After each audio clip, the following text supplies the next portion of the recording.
ದೇವರು ಆದಿಯಲ್ಲಿ ಆಕಾಶ ಭೂಮಿಗಳು ಉಂಟಾಗಲಿ ಎಂಬ ಸ್ವರಗೈದರು. ಅದೇ ಹಾಗೆ ಆಕಾಶ ಉಂಟಾಯಿತು ಮತ್ತು ಭೂಮಿ ಉಂಟಾಯಿತು. ಆತನ ಮಾತಿನ ಮೇರೆಗೆ ಇಲ್ಲಿವರೆಗೂ ಅವು ಅವೇ.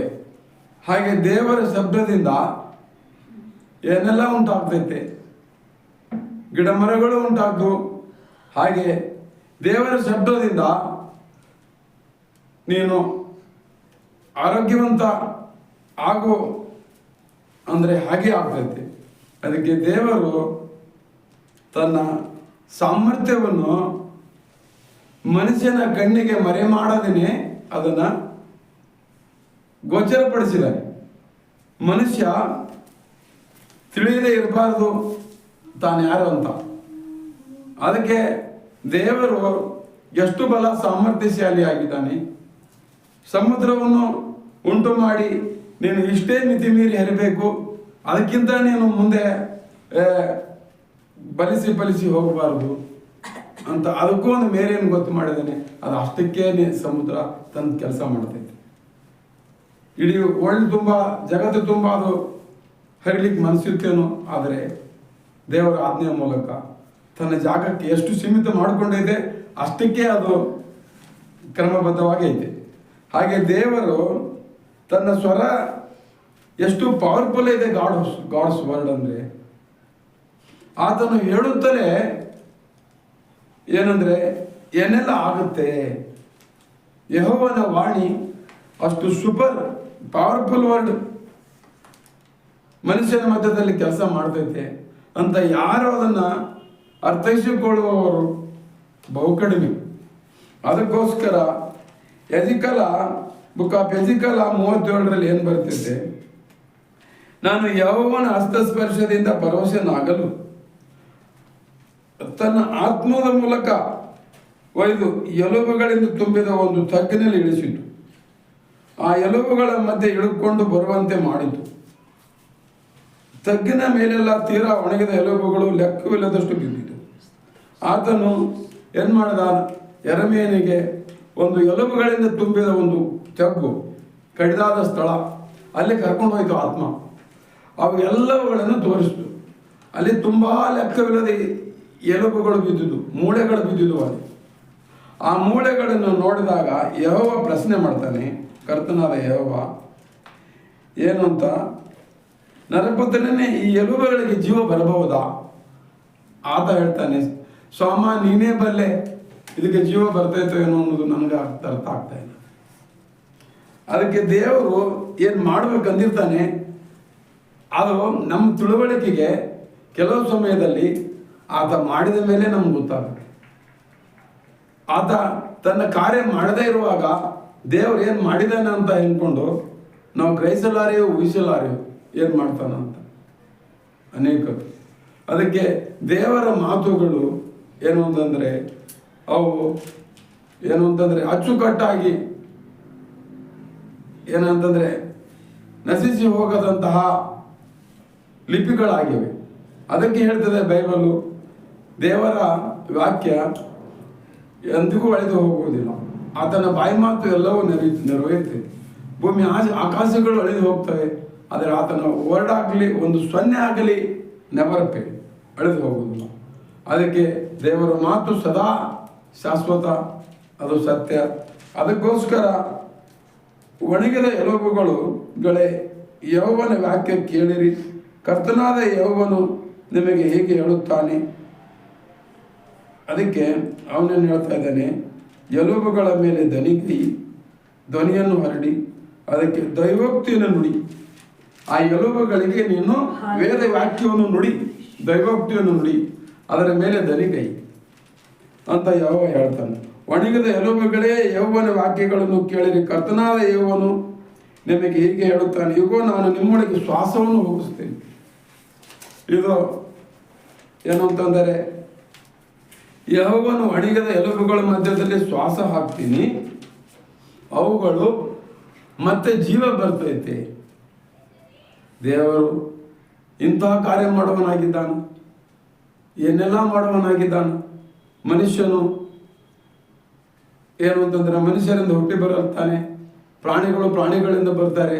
ಆದರೆ ದೇವರು ಆ ಒಣಗಿದ ಎಲುಬುಗಳು, ಜೀವವಿಲ್ಲದಂಥವುಗಳು, ಅದು ಜನರಕ್ಕೆ ವೇಸ್ಟ್ ಅಂತ ಹೇಳ್ತಾರೆ, ಅದಕ್ಕೆ ಅದನ್ನೇನು ಅಂತಂದರೆ ವ್ಯರ್ಥ ಅಂತಾರೆ. ಆದರೆ ದೇವರೇನು ಹೇಳ್ತಾನೆ, ಆ ಒಣಗಿದ ಎಲುಬುಗಳ ಮೇಲೆ ನಾನು ನನ್ನ ದೈವೋಕ್ತಿಯನ್ನು, ವಾಕ್ಯವನ್ನು ನುಡಿದು ಅವಕ್ಕೆ ಏನು ಅಂತಂದರೆ ಪುನಃ ಜೀವ ಬರುವಂತೆ ಮಾಡ್ತಾನೆ. ಹಾಗೆ ನಾನು ನಿಮ್ಮ ಮೇಲೆ ನರಗಳನ್ನು ಹಬ್ಬಿಸಿ, ಮಾಂಸಗಳನ್ನು ಹರಡಿ, ಚರ್ಮವನ್ನು ಒದಗಿಸಿ ನಿಮ್ಮಲ್ಲಿ ಶ್ವಾಸ ತುಂಬುವೆನು. ಆಗ ನೀವು ಬದುಕಿ ನಾನೇ ಯೆಹೋವನೆಂದು ತಿಳಿದುಕೊಳ್ಳುವಿರಿ. ನನಗೆ ಅಪ್ಪಣೆಯಾದಂತೆ ನಾನು ಆ ದೈವೋಕ್ತಿಯನ್ನು ನುಡಿದೆನು. ಸದ್ದಾಯಿತು, ಇಗೋ ಟಕ್ ಟಕ್ ಟಕ್ ಎನ್ನುತ್ತಾ ಎಲುಬುಗಳು ಜೋಡಣೆ ಆದವು. ಒಂದಕ್ಕೊಂದು ಎಲುಬುಗಳು ಟಕ್ ಟಕ್ ಟಕ್ ಅನ್ನುತ್ತಾ ಕೀಲಿನಿಂದ ಕೀಲಿಗೂ, ನರದಿಂದ ನರಕ್ಕೂ, ಮತ್ತು ಮೊಳಕಾಲಿನ ಜಾಯಿಂಟ್ಗಳು ಮೊಳಕಾಲಿಗೂ, ಮೆದುಳಿನ ಜಾಯಿಂಟ್ಗಳು ಮೆದುಳಿಗೂ, ಎಲ್ಲ ಕಡೆ ಅವು ಟಕ್ ಟಕ್ ಎಂದು ಜೋಡಣೆಯಾದ ಶಬ್ದ ಬಂತು. ನಾನು ನೋಡಲಾಗಿ ಅವುಗಳ ಮೇಲೆ ನರಗಳು ಹಬ್ಬಿಕೊಂಡಿದ್ದವು. ಆಗ ಅವುಗಳ ಮೇಲೆ ಮಾಂಸವು ಹರಡಿಕೊಂಡಿತ್ತು, ಚರ್ಮವು ಹೊದಿಕೆ ಆಯಿತು. ನೋಡು, ಒಂದು ಬರೇ ಪುಡಿ ಪುಕ್ಕಿಯಾಗಿ ಬಿದ್ದಿರುವ ಎಲುಬುಗಳು, ಅವುಗಳ ಮೇಲೆ ದೇವರು ಜೋಡಣೆ ಮಾಡಿ ಅವಕ್ಕೆ ನರ, ಮಾಂಸ, ರಕ್ತ ಪ್ರತಿಯೊಂದು ಅದರೊಳಗಡೆ ತುಂಬಿ ಮಾನವ ಶರೀರವಾಗಿ ಅವುಗಳನ್ನು ನಿರ್ಮಾಣ ಮಾಡಿ ಶ್ವಾಸ ಮಾತ್ರ ಇರಲಿಲ್ಲ. ಆಗ ಆತನು, ನರಪುತ್ರನೇ, ನೀನು ಶ್ವಾಸವನ್ನು ನುಡಿ. ಯಜಿಕಲಿಗೆ ಹೇಳ್ತಾ ಇದ್ದೇನೆ, ನೀನು ಶ್ವಾಸವನ್ನು ನುಡಿ. ಆಗ ಶ್ವಾಸವೇ ಕರ್ತನಾದ ಯೆಹೋವನು ಇಂತೆನ್ನುತ್ತಾನೆ, ನೀನು ಚತುರ್ದಿಕ್ಕುಗಳಿಂದ ಬಿಸಿ ಹತ ಶರೀರಗಳು ಬದುಕುವಂತೆ ಅವುಗಳ ಮೇಲೆ ಸುಳಿ ಎಂಬುದಾಗಿ ಶ್ವಾಸಕ್ಕೆ ನುಡಿ. ಅದಕ್ಕೆ ಎಂದು ಅಪ್ಪಣೆ ಕೊಡಲು ನಾನು ಅಪ್ಪಣೆ ಎಂತೆ ನುಡಿದನು, ಅವನು ಶ್ವಾಸಕ್ಕೆ ನುಡಿತಾನೆ ಬರಲಿ ಅಂತ. ಹಾಗೆ ನಾವು ಯೆಹೋವನನ್ನು ಏನು ಬೇಡ್ಕೋತೀವಿ, ದೇವರು ಅದನ್ನು ನೆರವೇರಿಸ್ತಾನೆ. ಆ ವಾಕ್ಯ ಶ್ವಾಸವನ್ನು ನುಡಿಯಲು ಶ್ವಾಸವು ಅವುಗಳಲ್ಲಿ ಹೊಕ್ಕಿತು, ಬದುಕಿದವು, ಮೊಳಕಾಲೂರಿ ನಿಂತವು, ಅತ್ಯಂತ ದೊಡ್ಡ ಸೈನ್ಯವಾದವು. ಆಮೇಲೆ ಆತನು ನನಗೆ ಹೀಗೆ ಹೇಳಿದನು, ನರಪುತ್ರನೇ, ಈ ಎಲುಬುಗಳು ಇಸ್ರಾಯೇಲರನ್ನ ಪೂರ್ಣ ವಂಶ, ಅದಕ್ಕೆ ಅವು ಪೂರ ಬದುಕಿ ನಿಂತು. ಹಾಗೆ ದೇವರು ಏನು ಹೇಳ್ತಾ ಇದ್ದೇನೆ, ಈಗೋ ಆ ವಂಶಸ್ಥರು, ಅಯ್ಯೋ ನಮ್ಮ ಎಲುಬುಗಳು ಒಣಗಿ ಹೋದವು, ನಮ್ಮ ನಿರೀಕ್ಷೆ ಹಾಳಾಯಿತು, ನಾವು ಗುಣನಾಶವಾದೆವು ಅಂದುಕೊಳ್ಳುತ್ತಿದ್ದಾರೆ. ಆದ ಕಾರಣ ಈ ದೈವೋಕ್ತಿಯನ್ನು ಅವರಿಗೆ ನುಡಿ, ಕರ್ತನಾದ ಯೆಹೋವನು ಇಂತ ಹೇಳುತ್ತಾನೆ, ನನ್ನ ಜನರೇ ನೋಡಿರಿ, ನಾನು ನಿಮ್ಮ ಗೋರಿಯನ್ನು ತೆರೆದು ಅವುಗಳಿಗಿಂತ ನಿಮ್ಮನ್ನು ಎಬ್ಬಿಸಿ ಹೊರತರುತ್ತೀನಿ. ದೇವರೇನು ಹೇಳ್ತಾನೆ, ಗೋರಿಯನ್ನು ತೆರೆದು ಅದರೊಳಗೆ ಸತ್ತವರನ್ನು ಎಬ್ಬಿಸಿ ಅವರು ಅದರೊಳಗೆ ಜೀವ ತುಂಬಿಬಿಟ್ಟು ಹೊರಗೆ ತರುವ ಸಾಮರ್ಥ್ಯ ಯೆಹೋವನಿಗಿದೆ. ಯೆಹೋವ ಸತ್ತು ಹೋದವ್ರ ಖಾತೆ ಅಷ್ಟೇ ಮುಗಿತು ಅಂತ ಅಲ್ಲ, ಆತ ಮನಸ್ಸು ಪಟ್ಟರೆ ಅವ್ರ ಹೊರಗಿನಲ್ಲಿರುವ ಗೋರೆಗಳಿಂದ ಹೊರಗಡೆ ಬರ್ತಾರೆ. ಯೇಸು ಕ್ರಿಸ್ತ ಬರುವಾಗ ಗೋರೆಯೊಳಗಿದ್ದವರು ಎದ್ದು ಹೊರಗೆ ಬರ್ತಾರಂತಲೂ ಓದಿದಂಗೆ ಆಗಿತ್ತು. ನಾವಿಲ್ಲ ಗೋರೆಯೊಳಗಿದ್ದವರು ಎದ್ದು ಬರ್ತಾರೆ. ಅದಕ್ಕೋಸ್ಕರ ಇಂತಹ ಸರ್ವ ಸಾಮರ್ಥ್ಯಶಾಲಿಯ ಸರ್ವಶಕ್ತನ ಶ್ವಾಸದ ಒಂದು ನುಡಿ, ಶ್ವಾಸದ ಒಂದು ಪ್ರಾಬಲ್ಯತೆ ಎಷ್ಟು ದೊಡ್ಡದು, ಹೌ ಮಚ್ ಗ್ರೇಟ್. ಅಂತಹ ಮಹಾ ಸಾಮರ್ಥ್ಯಶಾಲಿಯಾಗಿರುವ ನುಡಿ ಮನುಷ್ಯನನ್ನು ಏನು ಅಂತಂದರೆ ಎಂಥ ವಿಷಯದಲ್ಲಿಯೂ ಕೂಡ ಆ ದೇವರ ನುಡಿ ನಂಬುವವನಲ್ಲಿ ಅದು ಕಾರ್ಯ ಸಾಧನೆ ಮಾಡ್ತದೆ. ದೇವರು ಒಂದು ಮಾತು ಹೇಳಿದರೆ ಸಾಕು, ನನ್ನ ಮಗನು ಸ್ವಸ್ಥನಾಗ್ತಾನೆ, ನಾನು ಇನ್ನೊಬ್ಬರ ಕೈ ಕೆಳಗಿನವನು, ನಾನು ನನ್ನ ಮನೆಗೆ ನನ್ನ ಕರೆಯೋ ಯೋಗ್ಯತೆ ಇಲ್ಲ, ಬರೇ ನಂಬಿಗಸ್ತೇನೆ, ಇಸ್ರಾಯೇಲರಲ್ಲಿ ಅಂತ ನಂಬಿಕೆ ಎಲ್ಲಿಯೂ ಕಾಣುವುದು, ಹೋಗು ನಿನ್ನ ಮಗ ಸ್ವಸ್ಥವಾಗಿ. ಅವನು ಗಟ್ಟ ಹಿಡಿದು ಹೋಗೋದ್ರಷ್ಟೇ ಆಳುಗಳು ವಾಪಸ್ ಬಂದ್ಬಿಟ್ಟು ನಿನ್ನ ಮಗನು ಬದುಕಿಕೊಂಡವನು. ದನಿಯೇ ಆತ ತಿರುಗಾಡ್ತಾನೆ, ಎದ್ದು ನಿಂತಿದ್ದಾನೆ. ಹಾಗೆ ದೇವರ ಒಂದು ಬಾಯಿ ಮಾತಿನ ವಾಕ್ಯ, ಜಬ್ ಆದಿ में जो ಸ್ವರಗೈದಿದ್ದ ಯೆಹೋವನು, जो ही आदे यहोवा प्रभु यीशु मसीह अपने मुंह से जो बोला, ನಿನ್ನ ಮಗ ಸ್ವಚ್ಛ ಆಗ್ತಾನೆ, ಅವನು ಹೋಗಿ ನೋಡೋರಷ್ಟರಲ್ಲಿ ಸ್ವಚ್ಛವಾಗಿದೆ. ಅದೇ ದೇವರು ಮನುಷ್ಯನಾಗಿ ಭೂಮಿಗೆ ಬಂದ. ಜಗತ್ ಕಾ ಜ್ಯೋತಿ ಮೇ ಹೂಂ, ದೇವರು ಹೇಳ್ದ, ಜಗತ್ತಕ್ಕೆಲ್ಲ ನಾನೇ ಬೆಳಕು. जो मुझ पर चलते हैं वो अंधकार में नहीं उजाला में चलते हैं. ಅವನು ಕತ್ತಲಲ್ಲಿಲ್ಲ, ಬೆಳಕಿನಲ್ಲಿ ನಡೀತಾನೆ. ಅದಕ್ಕೋಸ್ಕರ ಆತನ ಒಂದು ಸದುಪದೇಶದ ವಾಕ್ಯದಲ್ಲಿ ಬೆಂಕಿ ಅವತರಿಸಿ ಉರಿತೆ. ಆತನ ಶಕ್ತಿಯಲ್ಲಿ ಬದುಕಿ, ಆತನ ವಾಕ್ಯದಲ್ಲಿ ಜೀವನ ಇದೆ. ಅದು ಶ್ರೇಷ್ಠವಾದ ಒಂದು ಮಹಾ ಸೂಪರ್ ನ್ಯಾಚುರಲ್ ವಾಯ್ಸ್. ಆ ವಾಯ್ಸ್ ಮನುಷ್ಯರ ಒಂದು ಗೋರಿಗಳಲ್ಲಿರುವ ಮೂಳೆಗಳಿಗೆ ಜೀವ ಬರುವಂಥದ್ದಷ್ಟು ಶಕ್ತಿ ಐತೆ. ಸತ್ತು ಹೋದ ಎಲುಬುಗಳು ಮಾಂಸ ರಕ್ತವನ್ನು ಜೋಡಣೆ ಮಾಡಿಕೊಂಡು ಮನುಷ್ಯ ಜೀವವನ್ನು ಹೊಂದುವ ಸಾಮರ್ಥ್ಯ ದೇವರು ಕೊಡ್ತಾನೆ. ಅದಕ್ಕೆ ಅಂತಹ ಒಂದು ದೇವರ ಸಾಮರ್ಥ್ಯ ನಾವು ಯೋಚಿಸುವುದಕ್ಕಿಂತಲೂ, ಆಲೋಚಿಸುವುದಕ್ಕಿಂತಲೂ, ಊಹಿಸುವುದಕ್ಕಿಂತಲೂ ಅತ್ಯಧಿಕವಾದ ಕ್ರಿಯೆಯನ್ನು ಸರ್ವಶಕ್ತನಾದ ಯೇಸು ನಮ್ಮ ಮಧ್ಯದಲ್ಲಿ ಮಾಡಲು ಸಮರ್ಥನಾಗಿದ್ದಾನೆ. ನನ್ನ ಜನರೇ, ನೀವು ಕೇಳಿರಿ, ಗೋರಿಗಳನ್ನು ತೆರೆದು ಅವರೊಳಗಿಂತ ನಾನು ಎಬ್ಬಿಸ್ತರ್ತೀನಿ ಜನಾಂಗಗಳನ್ನು. ಆಗ ಯೆಹೋವನು ನಾನೇ ಎಂದು ನಿಮಗೆ ದೃಢವಾಗ್ತೈತೆ. ನನ್ನ ಶ್ವಾಸವು ನಿಮ್ಮಲ್ಲಿ ಹೋಗಿಸಿ ನಿಮ್ಮನ್ನು ಬದುಕಿಸಿ ನೀವು ದೇಶದಲ್ಲಿ ನೆಲೆಗೊಳಿಸ್ತೀನಿ. ಹಾಗೆ ಯೆಹೋವನಾದ ನಾನು ಇದನ್ನು ನುಡಿದಿದ್ದು ನಡೆಸಿದ್ದೇನೆ ಎಂದು ತಿಳಿದುಕೊಳ್ಳುವಿರಿ. ಇದು ಯೆಹೋವನ ಸಂಕಲ್ಪ. ಅದಕ್ಕೆ ನಮ್ಮ ಸರ್ವಶಕ್ತನಾದ ದೇವರು ಇಂತಹ ಕಾರ್ಯವನ್ನು ಮಾಡ್ತಾನೆ. ಇಂತಹ ಸಮರ್ಥಶಾಲಿಯಾದ ದೇವರು ಆತನ ಸಾಮರ್ಥ್ಯಕ್ಕೆ, ಆತನ ಒಂದು ಮಹಾ ಕಾರ್ಯಕ್ಕೆ ಏನು ಅಂತಂತಂದರೆ ಅಸಾಧ್ಯವಾದದ್ದು ಯಾವುದೊಂದು ಇಲ್ಲ. ಮಾನವನು ಯಾವುದನ್ನು ನೋಡಿದರೆ ಅದು ಸಾಧ್ಯನಾ? ಅದಕ್ಕೆ ಎಜಿಕಲನ್ನು ಹೇಳ್ದ, ಈ ಮೂಳೆಗಳಿಗೆ ಜೀವ ಬರಬಹುದಾ? ನೀನೇ ಬಲ್ಲೆ ಸ್ವಾಮ, ಅದು ಅವನಿಗೆ ಗೊತ್ತಿಲ್ಲ. ಹಾಗೆ ದೇವರೇನು ಮಾಡ್ತಾ ಇದ್ದೇನೆ ಅನ್ನೋದು ನಮ್ಗೆ ಗೊತ್ತಿಲ್ಲ. ಅದಕ್ಕೆ ಲೋಕಕ್ಕೂ ದೇವರು ಏನು ಮಾಡ್ತಾನೆ ಅನ್ನೋದು ಅವ್ರಿಗೆ ಗೊತ್ತಿಲ್ಲ.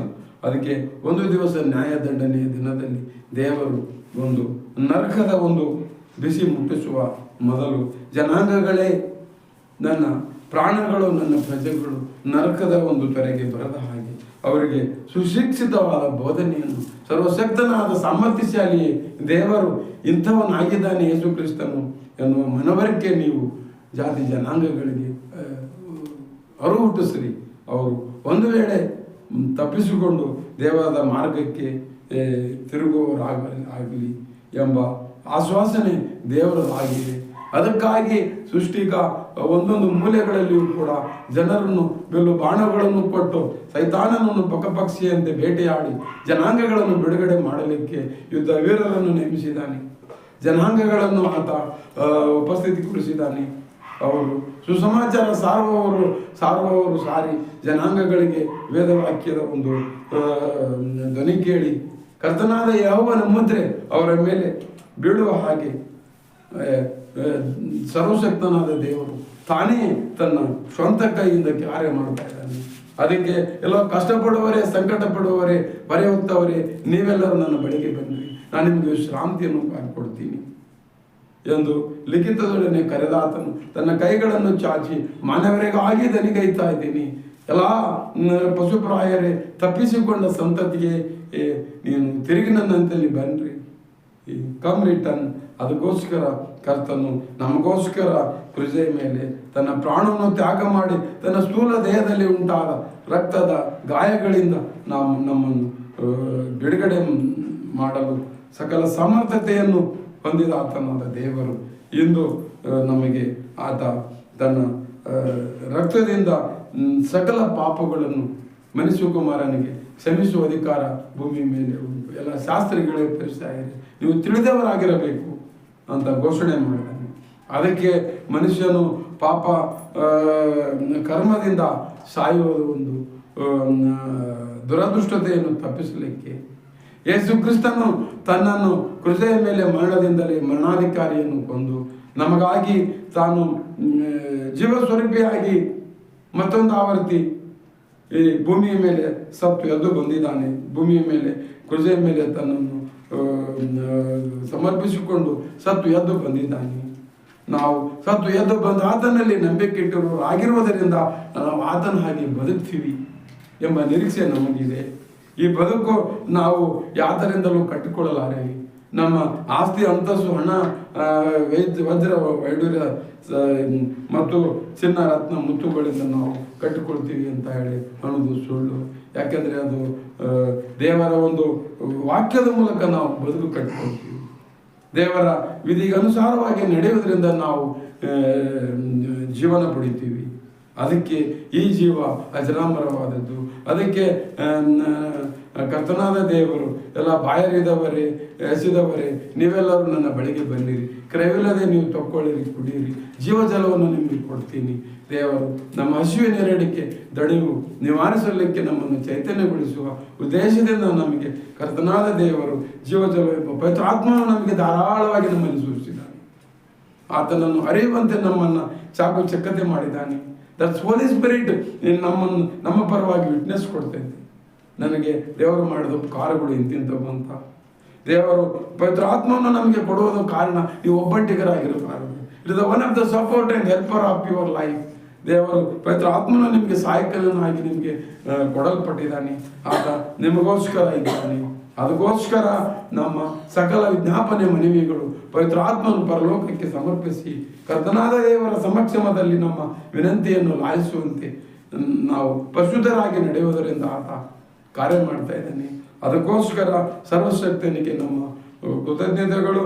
ತನ್ನ ಸ್ವಂತ ನಮ್ಮ ಶಕ್ತಿಯಿಂದ ಆಗಲಿ, ಬಲದಿಂದ ಆಗಲಿ, ನಮ್ಮ ಸಾಮರ್ಥ್ಯದಿಂದ ಆಗಲಿ ನಾವು ಜೀವಿಸಲಾರೆ. ಅದಕ್ಕೆ ಮನುಷ್ಯನು ರೊಟ್ಟೆದಿಂದ ಮಾತ್ರದಿಂದ ಬದುಕುವುದಿಲ್ಲ, ಯೆಹೋವನ ವಾಕ್ಯದಿಂದ ಬದುಕ್ತಾನೆ. ಯೆಹೋವನ ಸಾಮರ್ಥ್ಯದಿಂದ ನಾವು ಬದುಕ್ತೀವಿ. ಯೆಹೋವನ ವಾಕ್ಯದಿಂದ ನಾವು ಏನು ಅಂತಂದರೆ ಜೀವನ ಪಡಿತೀವಿ, ಸುಶಕ್ತರಾಗ್ತೀವಿ. ಆತನ ನಾಮಕ್ಕೆ ಕೋಟಿ ಕೋಟಿ ಸ್ತೋತ್ರ. ದೇವರಿಲ್ಲದ ಮನುಷ್ಯ, ದೇವರನ್ನು ಅರಿಯದ ವ್ಯಕ್ತಿ ಆತ ಹೊಸಬ್ರಾಯನು. ಆತನು ಏನನ್ನೂ ಅರಿಯನು, ತಿಳಿಯದವನು ಆಗಿದ್ದಾನೆ. ಯಾವಾತನಿಗೆ ಯೆಹೋವನು ದೇವರಾಗಿದ್ದಾನೋ ಆತನ ಪಾಪಗಳು ಕ್ಷಮಿಸಲ್ಪಟ್ಟವು. ಆತ ಧನ್ಯನೇ ಎಂದು ದಾವೀದನು 32ನೇ ಕೀರ್ತನೆಯಲ್ಲಿ ಹೇಳಿದ್ದಾನೆ. ಹಲ್ಲೆಲೂಯಾ, ಸ್ತೋತ್ರ ಸ್ವಾಮಿ. ನಮ್ಮ ಸುದ್ದಿಗನ ಗೌರವ ಮಾನ ಮಹಿಮೆಗೆ ಆತನೊಬ್ಬನೇ ಯೋಗ್ಯನಾಗಿರುವುದರಿಂದ ಆತನಿಗೆ ಸರ್ವದಾ ಮಹಿಮೆ ಸಲ್ಲಿಸಿರಿ. Hallelujah, hallelujah, hallelujah. ಮಹಿಮಾಧಿಪತಿಗೆ ಕೋಟಿ ಕೋಟಿ ಸ್ತೋತ್ರ. ಆಮೆನ್.